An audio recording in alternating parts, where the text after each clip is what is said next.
breaking just moments ago, the U.S. Supreme Court saying it will not review an election fraud case, this in Pennsylvania. This is one of several election challenges that are still pending before the courts. It comes as Republicans now feel increasingly let down by a system they say was rigged against them in 2020. Ken Timmerman has been warning about this for years. He's a Trump 2016 foreign policy advisor, Nobel Peace Prize nominee, and the author of The Election Heist. Plus, for his latest commentary, you can log on to his website at kentimmerman.com.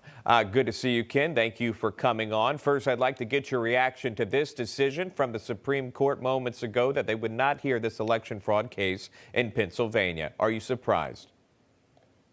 I'm disappointed, and a lot of us have been waiting for this decision. It was an opportunity for the Supreme Court to prove to 74 million Americans that the judicial system works, that we have a fair, blind justice system in this country.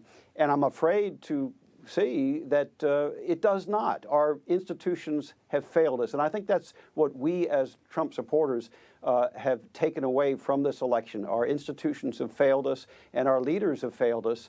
We need to pretty dramatically change the way elections are held at the state level by working with state legislatures to make sure that the Democrats can't hijack another election. I understand you say you predicted the same scenario played out in 2020 in states like Michigan, in Georgia, in Pennsylvania.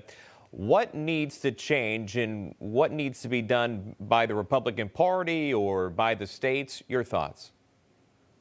Well, let me give the Republican Party some credit for what they did try to do. They started already in March to push back against this move by the Democrats to mandate universal mail-in voting. So they launched lawsuits in a dozen states. They were successful in some, but obviously not in the key states, in Michigan, in Georgia, in Pennsylvania, Wisconsin, et cetera. Now, those states have Republican legislatures.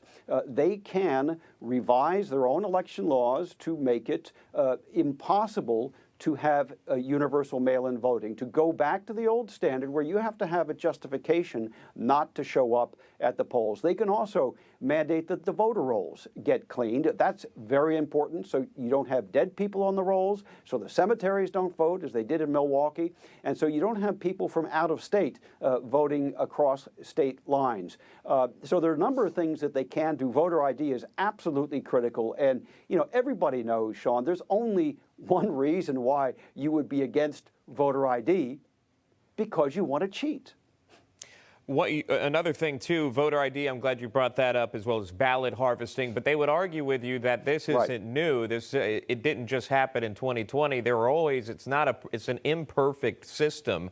Why wouldn't something have been done before? And what made this year so different than the other times that you would have these claims of ballot harvesting or not checking the voter rolls, those matters? Well, one of the things that happened, and we now know this thanks to, of all people, Time magazine, there was a left-wing cabal. That's their term, a cabal of union leaders, left-wing activists, and corporations, including, by the way, Mark Zuckerberg, who kicked in $300 million. I cannot believe that he didn't violate every election law on the books by doing so, to promote ballot harvesting and vote harvesting events all across the country in Democrat, primarily inner city areas. So what's new is that they did an all-of-the-above approach. They did everything. They coordinated it. And as everybody can remember, when they still were losing on election night by wide margins in the election day voting. And this is what Jen Psaki told us the day before. She said, Trump would have to get 64% in Michigan of the election day total to beat what we've got in mail-in votes. Well, Trump got 66. She said he'd need 62% in Georgia. He got 65, and so on and so on. Trump's victory was so big on Election Day, they had to stop the counting. And these are things that the Republican Party did not take seriously enough. There were not enough election monitors there. They did not protest when the counting was stopped. They should have gone to court immediately when that happened. And so you had all kinds of shenanigans taking place in the dead of night that now are being corroborated by closed-circuit television footage that's coming out through the Freedom of Information Act. It's absolutely astonishing.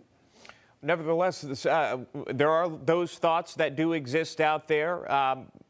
States have certified the results. Here we are today. If reform is needed, perhaps we would see some type of reform, perhaps by those midterms. Ken Timmerman, thanks so much for coming on, and we appreciate your time. Thank you.